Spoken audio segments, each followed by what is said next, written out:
Hello friends, आपके अपने YouTube channel to शिक्षा क्लासेस में आपका एक बार फिर से स्वागत है। दोस्तों, आज हम जो टॉपिक लेकर आए हैं ये बहुत ही महत्वपूर्ण है। ये चाहे यूपी टेट हो चाहे सी टेट हो, लगभग हर परीक्षा में अब तक जितनी बार परीक्षाएं हुई हैं इससे 2 प्रश्न या 3 प्रश्न जरूर पूछे गए हैं। दोस्तों, ये केवल मनोविज्ञान से ही नहीं पूछे जाएंगे, आपके किसी भी सेक्शन से पूछे जा सकते हैं। इस टाइप के प्रश्न आपके मनोविज्ञान से भी हो सकते हैं, हिंदी से भी हो सकता है, इंग्लिश से भी हो सकता है, मैथ से भी हो सकता है, पर्यावरण से भी हो सकता है, एसएसटी से भी हो सकता है। मतलब एक तरह से ये कह सकते हैं ये कॉमन टॉपिक है जो आपको 2 या 3 अंक तो जरूर दिला देगा। तो आइए जानते हैं हम इसके बारे में, शुरू करते हैं। तो जो हमारा आज का विषय है वो है अधिगम अक्षमता अर्थात अधिगम विकार। आखिर कौन कौन से विकार हैं जो अधिगम में हमारे प्रभावित करते हैं। तो हम सबसे पहले जानते हैं जो पहला हमारा है वो है अमेंशिया। एक तरह से ये कह सकते हैं, ये प्रकार का रोग भी कह सकते हैं कि अगर ये रोग है तो इसके लक्षण क्या हैं, वो कैसे प्रभाव डालता है। तो हम एक एक करके इसको जानते हैं। तो जो हमारा पहला है वो है एमनेशिया। एमनेशिया क्या है? ये जो है ये इस प्रकार का विकार है कि भूलने से संबंधित है। यानी जिसको एमनेशिया है वो भूल जाएगा। कैसे भूलेगा? जैसे वस्तुएं रख के कहीं भूल जाता है, चलते चलते रास्ते में दूसरे रास्ते पे निकल गया। तो अगर इस तरह की बीमारी है, इस तरह के लक्षण हो रहे हैं तो उसमें एमेंशिया नामक रोग है या एमेंशिया नामक विकार है। दूसरा जो है हमारा वह है डिस्पेक्सिया या इसको अप्रेक्सिया भी बोलते हैं।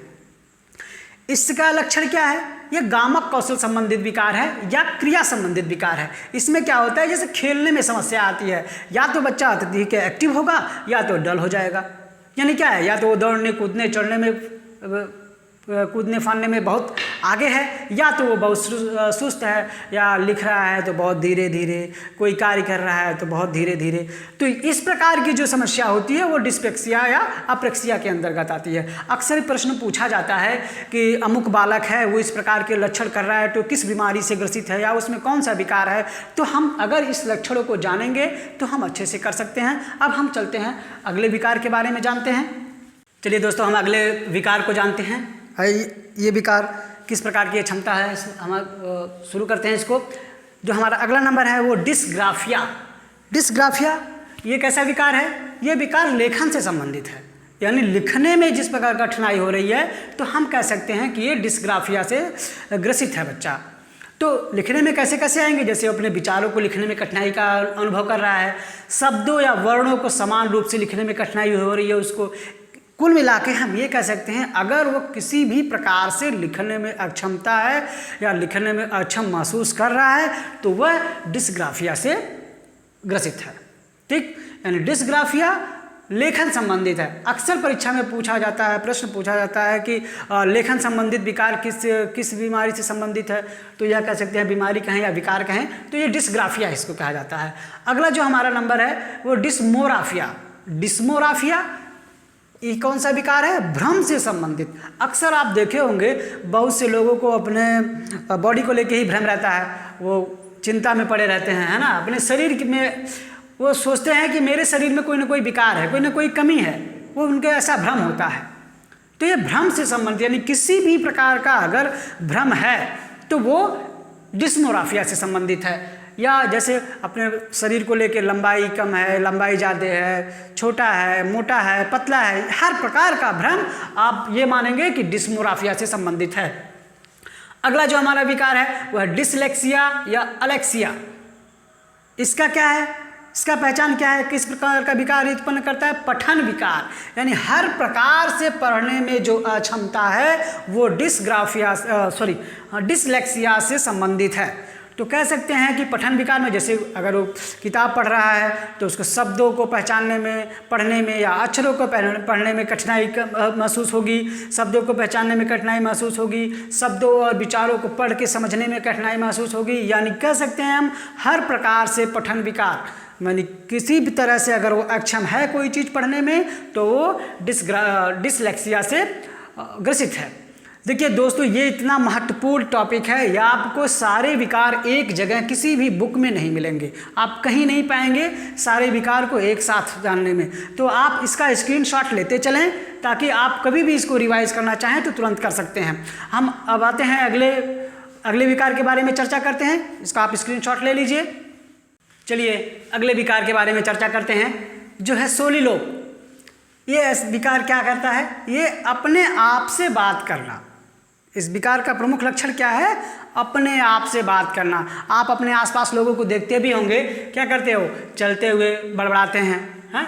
तो इसका लक्षण क्या है? पैदल चलते हुए बड़बड़ाना, वाहन चलाते हुए खुद से बात करना। मतलब कुल मिला जुला के वो अपने आप में खोए रहते हैं। ऐसा लगता है कि वो किसी दूसरे से, आप दूसरा व्यक्ति अगर उनको देखेगा तो लगेगा कि वो दूसरे से बात कर रहे हैं, लेकिन जबकि वो खुद से बात कर रहे होते हैं। तो इस प्रकार की जो अक्षमता होती है वो सोलिलोक कही जाती है। इसका मुख्य लक्षण है अपने आप से बात करना। अगला जो महत्वपूर्ण अक्षमता है या विकार है वो है डिसकैलकुलिया। डिसकैलकुलिया अर्थात इसके विकार का जो लक्षण है वो है गणित संबंधित कठिनाई। यानी देखिए, अब ये गणित से भी, यानी गणित विषय से भी प्रश्न पूछा जाएगा।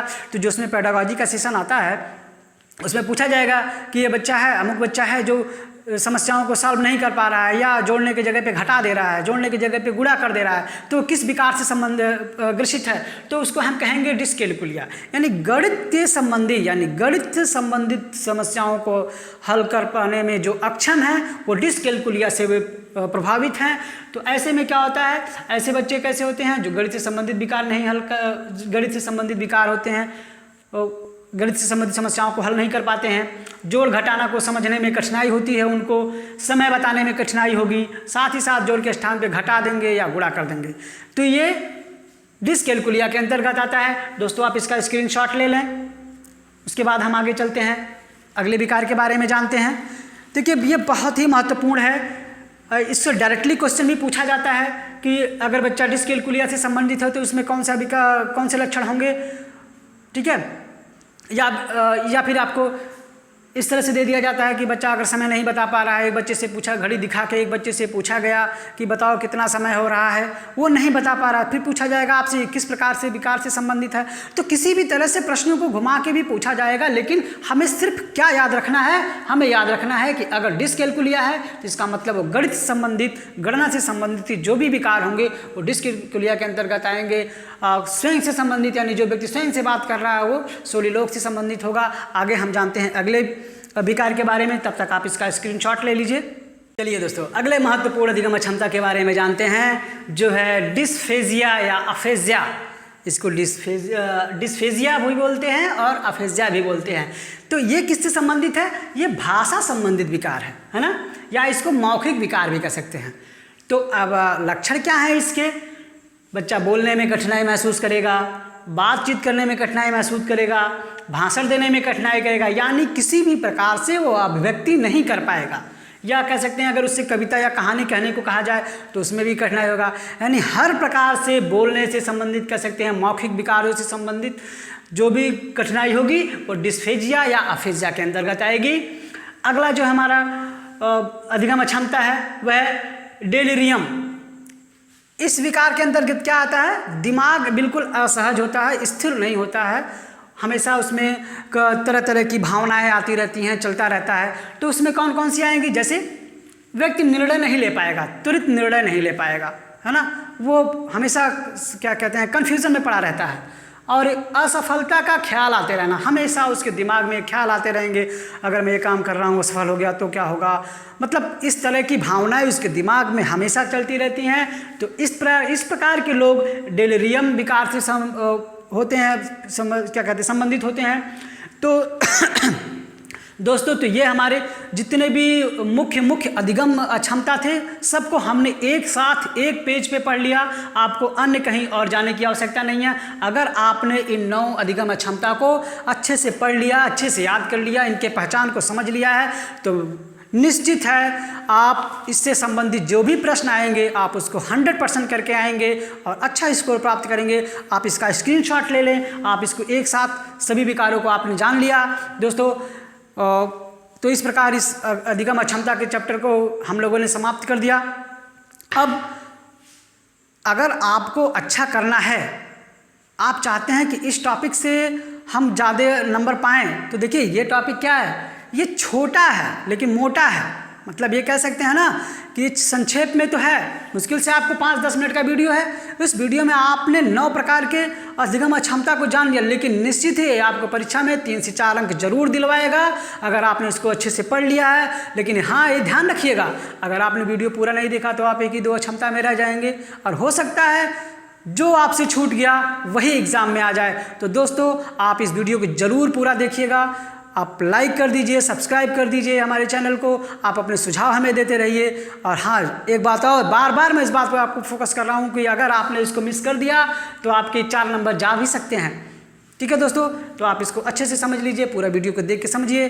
तब तक के लिए हम मिलते हैं अगले एपिसोड में। तब तक के लिए धन्यवाद, नमस्कार।